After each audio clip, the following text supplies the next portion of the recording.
So earlier today, Matt LaFleur had a press conference before the fourth day of Packers training camp, and he was asked two different questions about Jordan Love and the fact that Love is still not participating in practice as he awaits his new extension. We still don't know exactly how long it's going to be until both sides get a deal done. But here's Matt LaFleur's thoughts on the fact that, Love is still sitting out.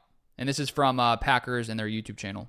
Yeah, I mean, obviously you'd like to have him out there. And the one thing that, it's the way I look at it, it's out of my control. So I'm just going to focus on the guys that we have in there and certainly continue to challenge him from a mental standpoint. And he's getting good work in post-practice. So apparently it sounds here, he says Jordan Love is getting good work in post-practice. So even though Love doesn't seem to be, or he's not participating in the drills during practice, he seems to be playing after practice. And so that's interesting because I do think that, one of the reasons that it would make sense for Jordan Love not to want to practice is because he doesn't want to get injured. And obviously when you have guys rushing and things like that, I would say that there's more of a risk of injury. But apparently he is getting some good work post-practice. Not sure what kind of work that is, but he's doing something after practice.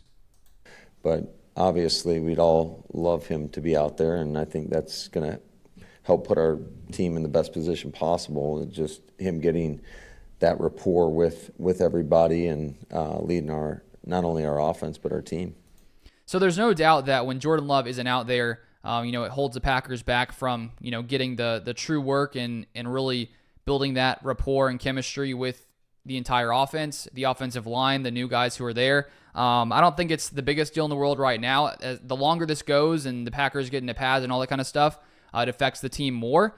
But I fully understand why Jordan is sitting out. I think that when you see the way that, teams operate when it comes to making business decisions, the Packers moving on from Aaron Jones, things like that, I would assume that players are, more focused on getting good deals for themselves and getting the money they think they deserve. Because if teams are willing to make business decisions and move on from players who have been there for a long, long time, then I think these players, are also willing to come in and say, this is what I think I deserve. Until I get that, I'm not gonna practice. And so I fully understand, why Jordan Love is doing what he's doing. But there's no doubt it's better for the Packers if he is out there. And so hopefully, as I said, the deal gets done soon. And then here's the other final part I want to share with you guys from this same press conference.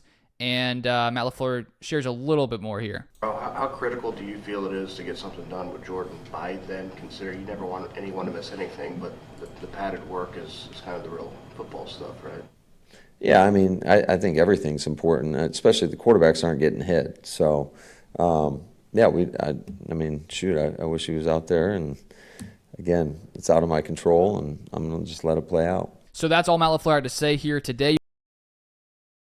In Mark 11, Jesus gives us clear instructions on how to remove obstacles from our life. And right before this verse, earlier in the chapter, which is important to note, Jesus sees a fig tree, he's hungry, he gets close to it, realizes there is no fruit on it, and so he curses the fig tree. He says, "Let no one eat from you ever again."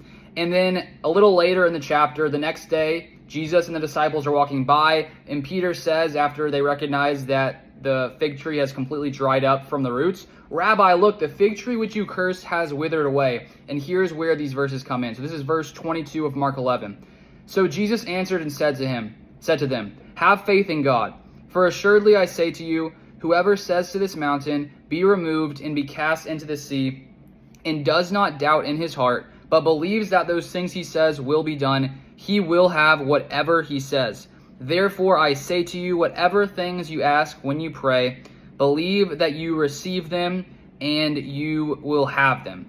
And so the first thing that we have to keep in mind, when you're speaking to a mountain or something in your life that seems like it can't move, is first off, you yourself have to speak. God has given us his power when we are born again and put our faith in Jesus Christ and are filled with the Holy Spirit.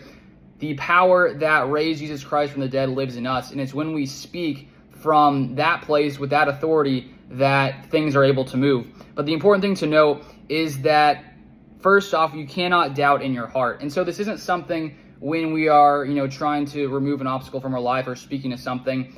This isn't coming from a place of hoping that something might happen, praying and thinking, well, maybe this will work, maybe it won't work, because that's not faith.